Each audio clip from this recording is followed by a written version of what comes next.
নমস্কার, মহুয়া বার্তা ইউটিউব চ্যানেলে মহাভারতের ধারাবাহিক পর্বে আপনাকে স্বাগত জানাই। আজকের পর্ব ধর্মরাজ যুধিষ্ঠির এবং দ্রৌপদীর কথোপকথন এবং ক্ষমার প্রশংসা। চ্যানেলে যারা নতুন তাদের অনুরোধ জানাবো চ্যানেলটি সাবস্ক্রাইব করে মহাভারতের ধারাবাহিক পর্বগুলি শ্রবণ করুন। আসুন আজকের পর্ব শুরু করি। বৈশম্পায়ন বললেন, জন্মেজয়, একদিন সন্ধ্যার সময় বনবাসী পাণ্ডবরা কিছু দুঃখিত চিত্তে দ্রৌপদীর সঙ্গে বসে কথাবার্তা বলছিলেন। কথায় কথায় দ্রৌপদী বললেন, দুর্যোধন সত্যিই বড় ক্রূর এবং দুরাত্মা। আমাদের দুঃখী দেখে তার একটু কষ্ট হয়নি।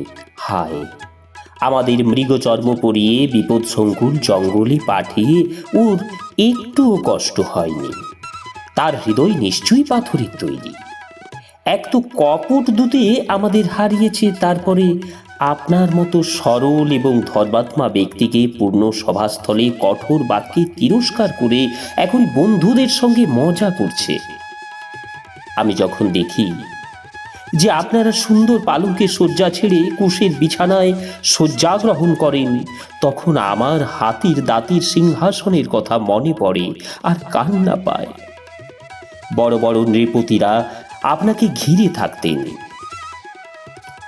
আপনারা চন্দন চর্চিত হয়ে থাকতেন। এখন আপনারা একা একা জঙ্গলে রুগ্ন নোংরা ভাবে ঘুরে বেড়াচ্ছেন। আমি কি করে শান্তি পাব? আপনার মহলে প্রত্যহ হাজার হাজার ব্রাহ্মণদের ভোজন করানো হতো, আর আজ আমরা ফলমূল খেয়ে জীবিকা নির্বাহ করছি। প্রিয় স্বামী, ভীমকে বনবাসী এবং দুঃখী দেখে আপনার চিত্তে ক্রোধ আসছে না? ভীম একাই রণভূমিতে সমস্ত কৌরবদের নিহত করতে সক্ষম, কিন্তু আপনাকে চুপ করে থাকতে দেখে তিনি মন খারাপ করে বসেছিলেন। দুই বাহু সমন্বিত হয়েও অর্জুন হাজার হস্ত সম্মল্লিত। কার্তবীর্য অর্জুনের সমান বলশালী, তার অস্ত্র কৌশলে চমকিত হয়েই বড় বড় রাজারা আপনার চরণে প্রণাম করে আপনার যজ্ঞে সামিল হয়েছিলেন। সেই দেবতা এবং দানবদের পূজনীয় পুরুষ সিংহ আজ বনবাসী হয়ে রয়েছেন। আপনার চিত্তে ক্রোধের উদয় হয় না? শ্যামল বর্ণ বিশাল দেহ, হাতে ঢাল তলোয়ার নিয়ে বীরত্বের দেবতা, সেই নকুল এবং সহদেবকে বনবাসী দেখে আপনি কেন চুপ করে আছেন?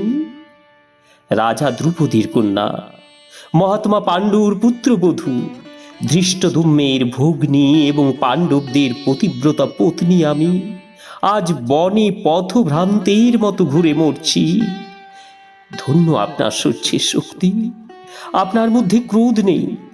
যার মধ্যে ক্রোধ এবং তেজ নেই সে কেমন ক্ষত্রিয় যে ঠিক সময়ে তার তেজ দেখায় না, তাকে সকল প্রাণী অপমান করে। শত্রুদের সঙ্গে ক্ষমা নয়, সূর্যপূর্ণ ব্যবহারই করা উচিত।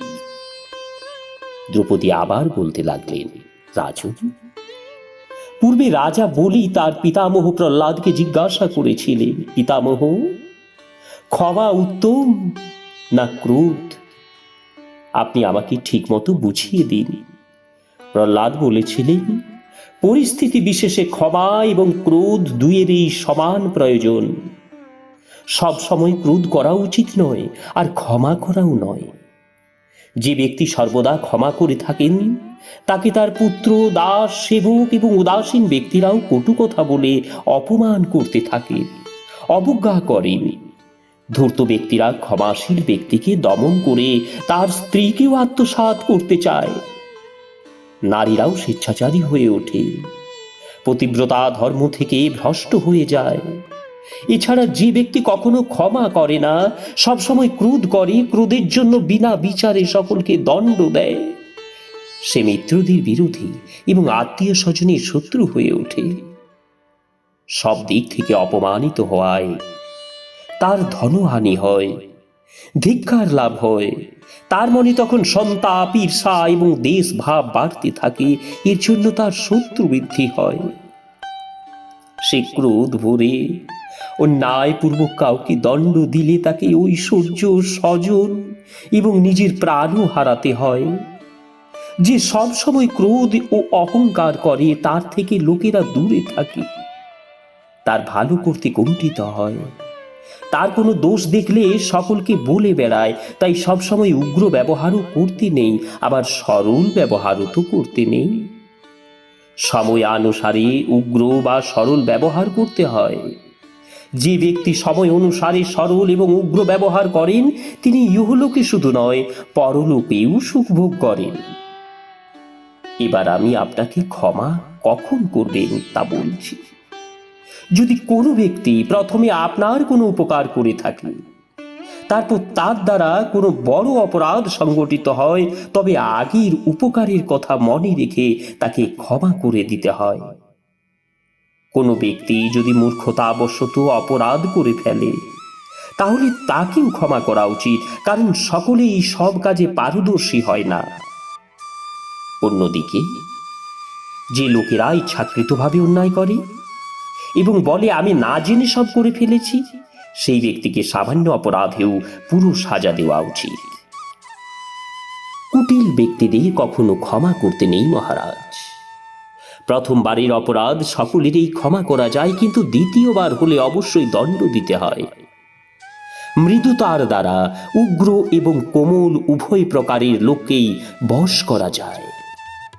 মৃদু স্বভাব ব্যক্তির পক্ষে কোনো কিছুই অসাধ্য নয়, তাই মৃদুতাই শ্রেষ্ঠ উপায়। সুতরাং দেশ, কাল, সামর্থ্য এবং দুর্বলতার উপর পুরোপুরি বিচার করে মৃদুতা এবং উগ্রতার ব্যবহার করা উচিত। কখনো কখনো ভয়েও ক্ষমা করতে হয়। কেউ এর অন্যথা করলে ক্রোধপূর্ণ ব্যবহার করতে হয়। দ্রৌপদী আরও বললেন, রাজন, ধৃতরাষ্ট্রের পুত্ররা পরপর অপরাধ করেই যাচ্ছে, তাদের লোভ অসীম। আমার মনে হয় এখন ওদের উপর ক্রোধ প্রকাশের সময় হয়েছে। আপনি ওদের আর ক্ষমা না করে সাজা দিন। যুধিষ্ঠির বললেন, প্রিয়ে, ক্রোধের বশ না হয়ে ক্রোধকে নিজের বশে রাখা উচিত। যে ব্যক্তি ক্রোধ জয় করছে সে কল্যাণ ভাজন হয়, আর ক্রোধের জন্য মানুষের বিনাশ হয়, তা প্রত্যক্ষ। আমি কি করে ক্রোধের বশ হয়ে অবনতির হেতু হব প্রিয়ে? ক্রুদ্ধ ব্যক্তি পাপ করে, গুরুজনকে মারে, মহৎ ব্যক্তি এবং কল্যাণকারক বস্তুকেও তিরস্কার করে, ফলে সে বিপদে পড়ে। ক্রোধী ব্যক্তি বুঝতে পারে না তার কি করা উচিত আর কি নয়, যা মনে আসে বলে যায়। সে যোগ্য ব্যক্তিকে অসম্মান করে আর অযোগ্য ব্যক্তির সম্মান করে।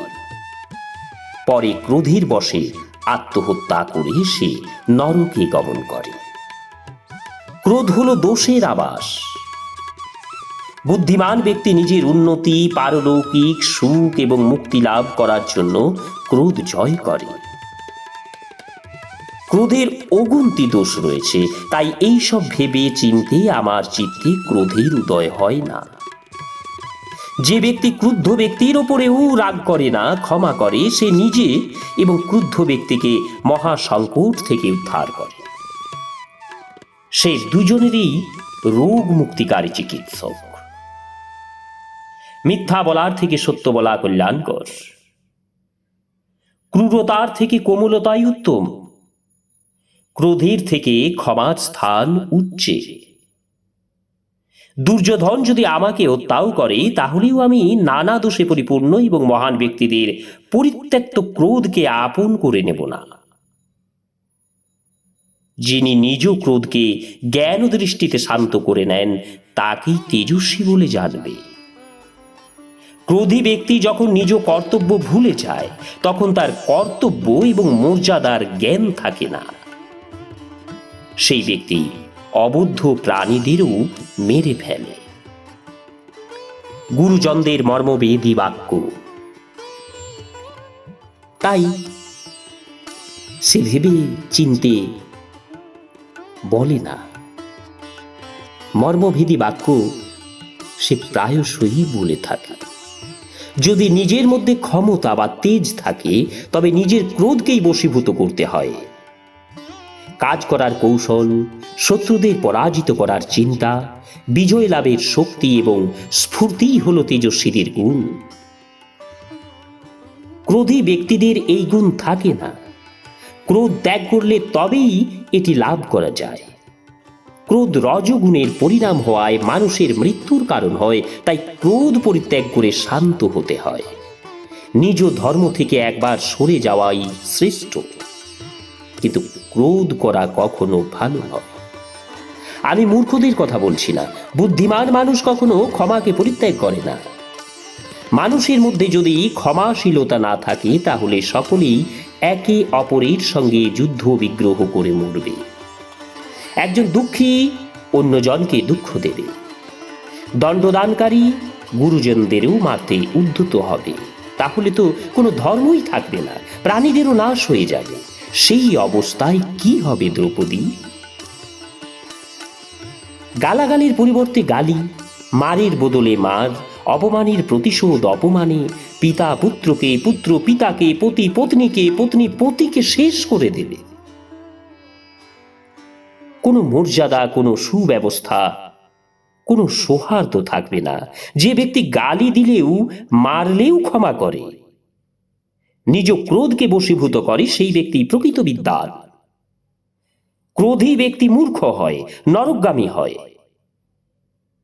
মহাত্মা কশ্যপ এই সম্পর্কে ক্ষমাশীল ব্যক্তিদের মধ্যে ক্ষমা সাধনের কথা বলেছেন। ক্ষমাই ধর্ম, ক্ষমাই যজ্ঞ, ক্ষমাই বেদ, আর ক্ষমাই স্বাধ্যায়। যে ব্যক্তি ক্ষমার এই সর্বোৎকৃষ্ট স্বরূপ জানেন, তিনি সব কিছু ক্ষমা করতে পারেন। ক্ষমা ব্রহ্ম, ক্ষমা সত্য, ক্ষমাই ভূত এবং ক্ষমাই ভবিষ্যৎ।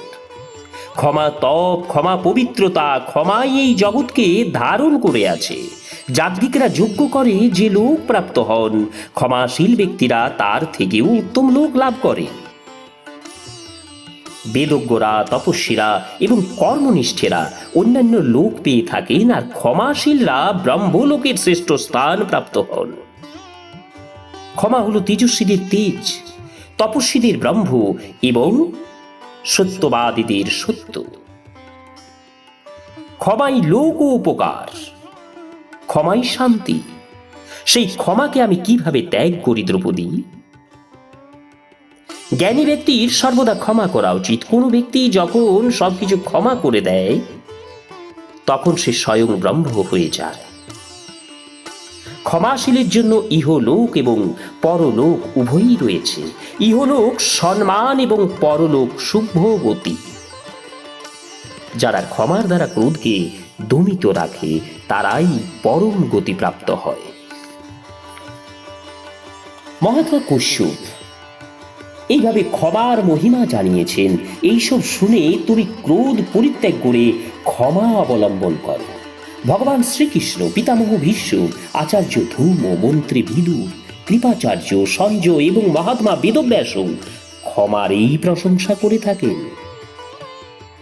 ক্ষমা এবং দয়াই জ্ঞানীদের সদাচার। এটি সনাতন ধর্ম। আমি সততার সঙ্গে ক্ষমা এবং দয়া পালন করব। নমস্কার। আজকের পর্ব এখানে শেষ করছি। আগামী পর্ব যুধিষ্ঠির এবং দ্রৌপদীর কথোপকথন, নিষ্কাম ধর্মের প্রশংসা এবং দ্রৌপদীকে উৎসাহিত করা। চ্যানেলে যারা নতুন, তাদের অনুরোধ জানাবো চ্যানেলটি সাবস্ক্রাইব করে মহাভারতের ধারাবাহিক পর্বগুলি শ্রবণ করুন। রাধে রাধে। হরে কৃষ্ণ।